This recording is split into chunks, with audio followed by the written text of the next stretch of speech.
A Real Bus está de volta à estrada. Uma volta responsável e controlada, seguindo todo o protocolo de higiene recomendado pelas autoridades de saúde. Uso obrigatório de máscaras, álcool em gel para todos, higienização completa dos ônibus e renovação do ar a cada minuto durante o trajeto. Se o seu destino for João Pessoa, Campina Grande, São João do Cariri, Serra Branca, Sumé, Monteiro, São José dos Cordeiros ou São Sebastião do Umbuzeiro, conte com a gente. Mesmo em tempos desafiadores, o compromisso da Real Bus é com a sua satisfação. Graças a Deus nos reencontramos nessa belíssima manhã de quarta-feira, hoje 17 de novembro, e ainda estamos debaixo do impacto do que foi o nosso Jubileu de Ouro da Igreja do Calvário. Você que não esteve conosco vai ouvir outra vez o reverendo Alexandre Ximenes falando sobre o oleiro e o barro, que somos nós. E ainda ouviremos ao término deste programa o conjunto Embaixadores de Sião, que esteve abrilhantando o louvor. Antes, porém, desejamos fazer uma oração. E nessa oração nós vamos orar por nossa nação, por nosso país, para que Deus nos dê liberdade para continuarmos realizando esse trabalho através da mídia, usando os nossos direitos de expressão religiosa. Pai, muito obrigado por este momento, quando nós abrimos os ouvidos da alma e o nosso coração para recebermos a Tua palavra. Que Tu se instrumentalize outra vez do reverendo Alexandre Ximenes e dos louvores que vão ser ministrados agora para a glória do Teu nome, em nome de Jesus. Te pedimos, ó Pai, uma bênção extensiva para a nossa nação brasileira, para as autoridades constituídas, para que nós ainda possamos desfrutar desta liberdade, desse direito de expressão religiosa. Portanto, abençoe o chefe da nação e todas as autoridades constituídas, civis, militares e eclesiásticas, em nome de Jesus. Amém. Fiquemos com a primeira parte da mensagem ministrada pelo reverendo Alexandre Ximenes, com o tema O oleiro e o barro que somos nós.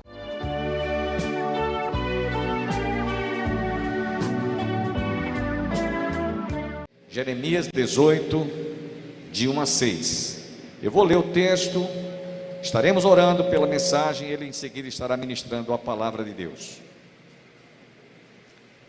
Jeremias 18, versículos de 1 a 6. Leamos. Palavra do Senhor que veio a Jeremias, dizendo: Dispõe-te e desce à casa do oleiro, e lá ouvirás as minhas palavras. Desci à casa do oleiro, e eis que ele estava entregue à sua obra sobre as rodas. Como o vaso que o oleiro fazia de barro se lhe estragou na mão, tornou a fazer dele outro vaso, segundo bem lhe pareceu. Então veio a mim a palavra do Senhor: não poderei eu fazer de vós como fez este oleiro, ó casa de Israel? Diz o Senhor: eis que como barro na mão do oleiro, assim sois vós na minha mão, ó casa de Israel. Pai, queremos te agradecer, porque acabamos de ouvir a tua palavra. E nesse momento, Senhor, que tu possas inspirar, ungir os lábios do teu servo, para que ele seja um porta-voz, que fale profundamente aos nossos corações, de acordo com as nossas necessidades, de acordo com as nossas carências, de acordo com aquilo que o Senhor quer fazer na nossa vida como barro nas mãos do oleiro. Nós nos colocamos em tuas mãos, Senhor, para que tu possas moldar as nossas vidas, que o Senhor possa trabalhar de tal maneira que o Senhor nos transforme em vasos de honra, que glorifique o teu nome em toda a nossa maneira de viver. Abençoa, portanto, o teu filho, pastor Alexandre Ximenes, mais uma vez, usando-o poderosamente nesta hora. Fala ao nosso coração e nos abençoe mais uma vez, em nome de Jesus. Amém. Meus amados irmãos, mais uma vez eu quero saudá-los com a paz do Senhor. dizendo que esta paz é tesouro no nosso coração. A paz do Senhor não é ausência de conflito, de guerra, é paz no meio do conflito e no meio da guerra. A Segunda Grande Guerra Mundial registrou que em meio às batalhas, jovens soldados convertidos, filhos de Deus, encontravam tempo para estarem orando juntos. Tinham paz no meio da guerra. E eu tenho certeza, e não é preciso ter nenhum dom, nenhuma faculdade especial para afirmar o que eu vou afirmar, que há muitos aqui, ou que estando aqui conhecem pessoas, amigos, familiares, irmãos na fé que vivem suas lutas. Pessoas que não conseguem dormir, não há às vezes medicação que faça tais pessoas dormirem, pessoas que quando fecham os olhos, e a Bíblia cita várias, começa a passar o filme que não gostariam de rever, mas a vontade não segura. Gente que não dorme por culpa, gente que não dorme por pecados cometidos, que um cobrador chamado Lúcifer, especialista, não deixa a pessoa esquecer. E isso vai tirando a paz. Eu recebi no gabinete há algum tempo, já faz algum tempo, uma senhora que me disse que não queria mais viver, e eu conversei com ela, e ela lá para as tantas disse: tudo o que eu tenho de bom ficou no passado. No meu presente eu não tenho mais nada. E fomos conversando, ela voltou algumas vezes e graças a Deus venceu. Ela disse: quando eu fecho os olhos para dormir, sonho com o que não presta. Eu estava com o reverendo Tércio na porta da igreja há alguns anos, à tarde, e entrou um senhor num carro, parou, e ele, um baixinho, olhou para nós dois e foi muito objetivo no que falou. Ele disse: ou eu resolvo o meu problema hoje, ou eu saio daqui para me matar. Depois eu soube que era um grande empresário e tivemos mais alguns encontros e graças a Deus ele venceu. Nós não podemos esconder nem negar as nossas lutas. Não há luta maior ou menor. A minha luta é grande porque é minha, a sua é grande porque é sua. Aquela luta que você trava, que eu posso pensar que é uma tolice, não é porque é sua. E incomoda e tira a paz. Leiam o Salmo 77 e vejam o que aconteceu com Asaf, que era um homem, era levita, era um homem dedicado ao sacerdócio e líder de louvor. Ele diz no Salmo 77 que não dormia, ficava a noite andando dentro de casa, teve taquicardia, o coração começou a apresentar uma arritmia que quase lhe tira a vida, começou a duvidar da graça de Deus. Ele diz: eu errei tanto que ultrapassei a graça de Deus.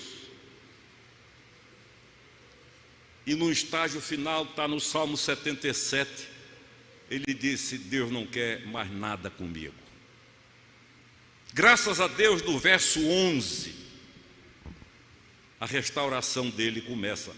Mas o que eu quero dizer é que ele chegou a esse ponto. Eu conheci uma senhora em Recife que não é convertida, uma mulher, esposa de um empresário, e eles estavam na sala do apartamento, no alto de um edifício em Boa Viagem, e o filho de 18 anos passou, deu uma paradinha, olhou para os dois e disse: eu não sirvo para nada. Correu para o terraço e pulou lá de cima, espatifou-se lá embaixo, morreu. Todo mundo vive seus problemas, vive tenso, com medo, porque infelizmente há mais gente cobrando e condenando do que dizendo conte comigo para você chegar à vitória. E eu quero falar nessa noite sobre o oleiro e o barro. O texto que o reverendo Bosco acabou de ler, ele diz assim: palavra do Senhor que veio a Jeremias dizendo: dispõe-te, vai à casa do oleiro e lá ouvirás as minhas palavras. Vai à casa do oleiro. Por que ir à casa do oleiro? Porque a aula ia ser prática, não ia ser uma aula teórica. O grande pregador inglês Charles Spurgeon, hoje muito conhecido pelos escritos, ele disse assim: as melhores aulas de Deus na minha vida foram dadas no escuro, quando ele apagava a lâmpada. É a hora de aprender. Não é hora de julgamento. Julgamento não liberta ninguém. Se Deus se relacionasse comigo e com você fundamentado nos julgamentos dele, nós estaríamos perdidos. É graça. E a graça choca, a graça é escândalo. O apóstolo Paulo foi discriminado no mundo daqueles dias, não só na terra de Israel, mas na Grécia, naquilo que hoje é a Turquia. E foi ele quem disse: pela graça sois salvos mediante a fé, e isso não vem de vós, de nenhum de nós, é dom de Deus, é favor imerecido. Não há uma só religião no mundo, porque a fé cristã para mim não é religião. Religião é um conjunto de dogmas, de regras, de obrigações. A fé cristã é relacionamento, como eu disse ontem. Pai nosso, é pai e filho, é esse relacionamento, onde a verdade existe em amor. E quantas pessoas sucumbem, chegam a perder a vida, e por isso eu quero hoje refletir com vocês, não vou nem chamar de sermão, sobre o vaso do oleiro. Jeremias diz que Deus o mandou à casa do oleiro. Como eu disse, a aula seria prática. E a primeira coisa que ele percebeu quando o oleiro trabalhava é que o vaso quebrou na mão do oleiro. Não foi na mão de uma pessoa que não conhecia, não foi na mão de um estranho. Muitas vezes o vaso quebra nas mãos de Deus, do oleiro. Muitas vezes o vaso racha, muitas vezes o vaso torna-se inútil, não é porque estava em tal lugar fazendo tal coisa, quebra na própria mão de Deus. E a primeira lição que Jeremias aprende na casa do oleiro é essa: desci à casa do oleiro e eis que ele estava entregue a sua obra sobre as rodas. Como o vaso que o oleiro fazia se lhe estragou na mão, não tinha quem culpar. Estragou na mão de quem? Ah, foi fulano. Não adianta. Transferência de culpa é um exercício ilusório, fictício, vão. Quando Davi caiu na realidade diante de Naamã, ele não conversou muito, ele disse só uma palavra: pequei. E Naamã disse: mas o Senhor já te perdoou. E não deixou Davi falar, porque às vezes para explicar o pecado é pior do que o pecado. Começa a mentir, a inventar história, a dizer coisas, ficções. Davi disse: pequei, pronto. Natan, perdão, desculpe, é a idade. E Deus benignamente o restaurou. Queridos, vamos ser bem práticos. Eu não sei, e ninguém sabe, mas é muito provável que hoje aqui haja um vaso quebrado que rachou no meio do povo de Deus. Não é que foi para o mundo, fez isso, fez aquilo, quebrou. E fica carregando isso, a insônia bate, não há comprimido que resolva.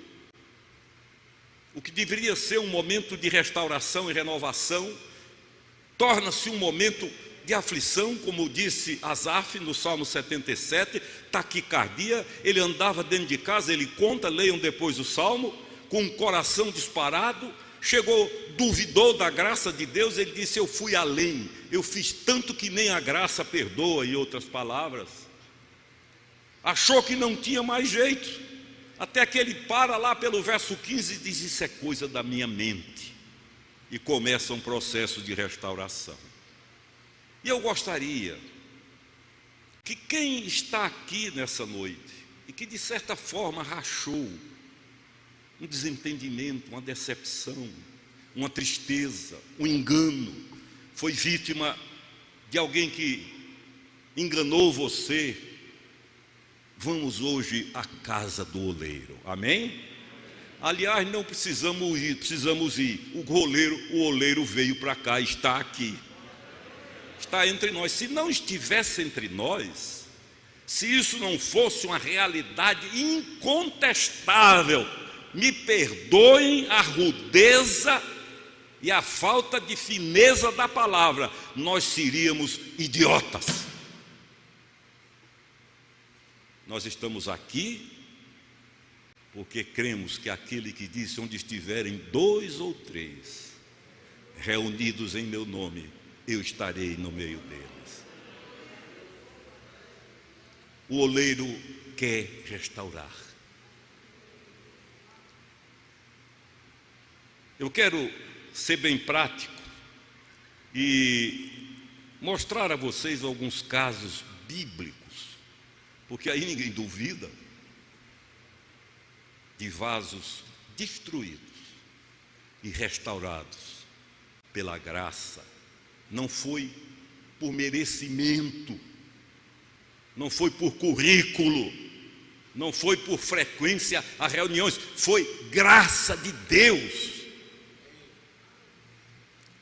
Todas as vezes que eu viajo para visitar as 7 igrejas de Cristo, as 7 igrejas na Turquia e na Grécia, eu fico impressionado com a única que Jesus não fez nenhum reparo. Cada uma tinha virtudes e defeitos, cada uma tinha vitórias e derrotas. A única que não teve nenhuma palavra, vamos usar uma palavra bem nordestina, não levou nenhum carão, foi a de Filadélfia, que é a menor de todas. Eu sempre que vou a Filadélfia, as minhas lágrimas descem, eu não consigo segurar. Pequenininha. Hoje a cidade é grande e não há uma só reparação do Senhor. E ele diz: por quê? Porque guardaste a minha palavra e não negaste o meu nome. Porque o próprio Jesus, as outras 6 há igrejas maravilhosas, mas sempre todas elas têm uma observação, um reparo, uma emenda que o Senhor Jesus faz. E eu quero nessa noite, por isso pedi que não chamem de sermão, citar alguns exemplos de vidas que nós admiramos, que são histórias abençoadas, que transformam vidas, mas que viveram o seu momento de vaso quebrado na mão do oleiro. Primeiro, Abraão, pai da fé, mentiu gratuitamente por 2 vezes. Por timidez ou falta de caráter, a Bíblia não explica. Ele negociou a verdade, mas após tudo isso que ele fez, foi reconhecido como amigo de Deus e pai da fé. Deus não tem prazer em ver nenhum de nós derrotados. Deus tem prazer em nos ver restaurados e vitoriosos. Lá em Hebreus 8 ele diz: dos teus pecados jamais me lembrarei. Como é que pode um Deus onisciente esquecer?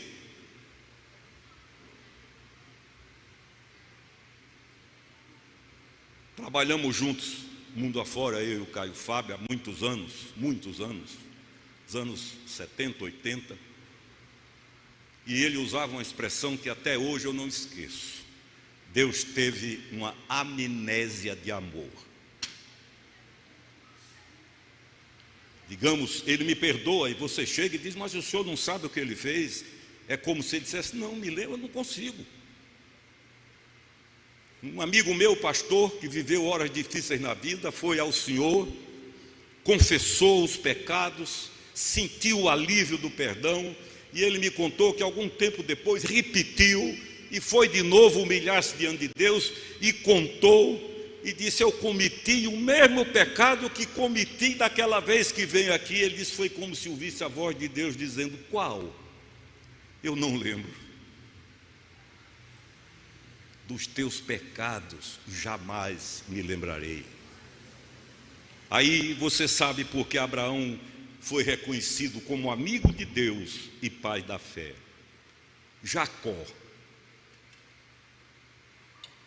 Jacó foi trapaceiro, enganador, e eu costumo dizer que no Código Penal atual ele seria 171. Tem advogado aqui, me corrija se eu estiver errado. 171, perigoso. Enganou pai, enganou mãe, enganou irmão. O irmão teve como objetivo de vida matá-lo por causa de tantos enganos. Não tinha escrúpulo, não respeitava nem mesmo a família, enganou o sogro, era o que nós chamamos hoje de caso perdido. Olha, esse aí é caso perdido. Entretanto, apesar do currículo, Deus o elevou de tal maneira, o perdoou, o restaurou, que o velho nome Jacó já não pôde conter a glória de Deus, e Deus lhe deu um novo nome. Israel será o teu nome, príncipe de Deus. Eu estou sendo bem prático, citando exemplos bíblicos para não haver dúvida, não é? Raabe. Há muitos anos eu conversando com o Dr. Valdiluz, do Seminário Presbiteriano de Campinas, São Paulo. Foi a maior autoridade brasileira em tradução da Bíblia, nos originais do Antigo e do Novo Testamento. Foi a maior autoridade que se conheceu até hoje. E ele dizia que Raabe conhecia a fé. Afinal, ela vivia ali na cidade. Morava nos muros, por quê? Porque prostituiu-se. E ela entregava-se, vendia-se aos soldados que de plantão ficavam ali, para lá e para cá. E Deus restaura essa vida. De tal forma, preste atenção, que ela foi parar, sabe onde? Na genealogia de Cristo. Se quisesse botar na minha, eu digo, deixa lá. Talvez muitos de nós não quiséssemos. Mas quando se é restaurado por Deus, não há mais o que cobrar. Raabe, se você ler em Mateus, em Lucas, as genealogias de Cristo, você vai ver o nome dela, está lá. Foi restaurada.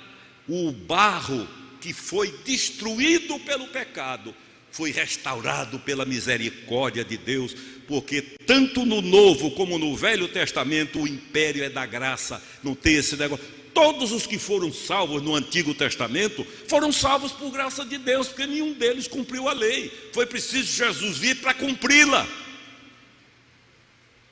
Se não fosse a graça de Deus, você, nós estaríamos liquidados. Raabe, ela passou a ter uma história linda. Davi. Há muitos anos, em Niterói, na igreja presbiteriana Betânia, houve o culto dos 50 anos de ministério do reverendo Antônio Elias, meu pai na fé. Eu me entreguei a Cristo quando ele veio aqui a Campina, e no estádio do 13 houve a cruzada Cristo Esperança Nossa. E ali eu, com 12 anos de idade, fui à frente. Houve momentos que eu desisti de Deus, mas Deus nunca desistiu de mim. A minha segurança não está em que eu não desista, está em que ele não desiste. Ah, mas se eu usar isso como pretexto para pecar, a condenação é certa. Quem usa a graça de Deus como pretexto para brincar, certamente não nasceu de novo. Davi, e nesse culto de 50 anos do ministério do reverendo Antônio Elias, o Caio pregou e fez um paralelo entre reverendo Antônio Elias e Davi, comparando um com o outro. E ao final, quando fomos para a porta para apertar a mão dos irmãos, uma senhora olhou para ele e disse: eu gostei muito do sermão, gostei da mensagem, mas o senhor disse umas bobagens. E ele riu e disse: o que foi, minha irmã? Ela disse: o senhor comparou reverendo Antônio Elias a Davi. E Davi é um homem da Bíblia, é um salmista, foi um salmista, rei de Israel foi. E ele quieto, quando ela parou, ele disse: a senhora tem razão, eu não devia ter comparado, porque o reverendo Antônio Elias é muito melhor do que Davi. Amanhã você está convidado a ouvir a continuidade desta mensagem. É que o nosso tempo só tem a duração de 30 minutos. Mas você vai ficar agora com o conjunto Embaixadores de Sião, que esteve louvando e participando das nossas solenidades de Jubileu de Ouro. Até amanhã, se Deus assim nos permitir.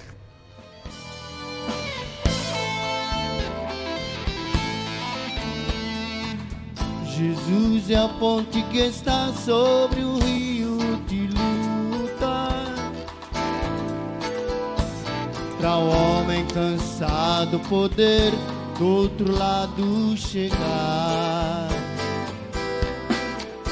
Sobre as águas barulhentas há uma ponte para alguém que precisa de ajuda, coragem e a vitória alcançar. Cristo é a ponte que une o homem a Deus. Cristo é a ponte que leva o homem ao céu. Cristo é a ponte que une o homem a Deus. Cristo é a ponte que leva o homem ao céu.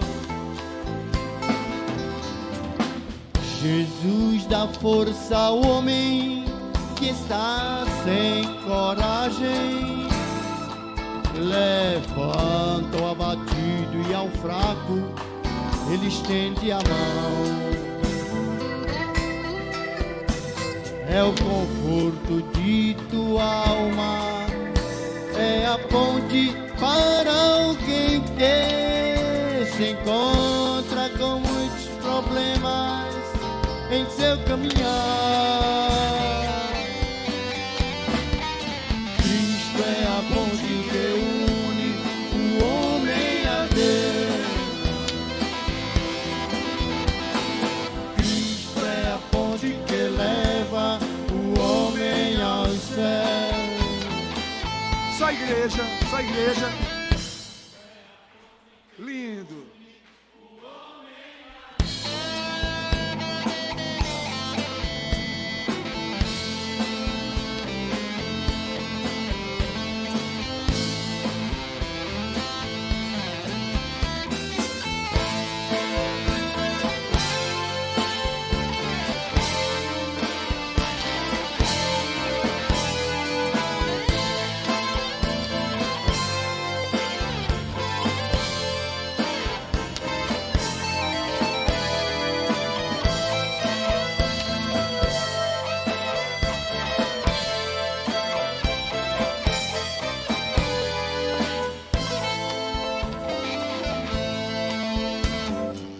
Se levas uma cruz, eu te peço que não desanime. A luta que passa em tua vida é pra glória de Deus. ser firme nesta ponte que ampara os teus pés dessas águas confusas que passam na vida de alguém. Cristo é a ponte que une o homem a Deus. Cristo é a ponte que leva o homem ao céu. É a última vez. Forte. Cristo é a ponte que une o homem a Deus. Cristo é a ponte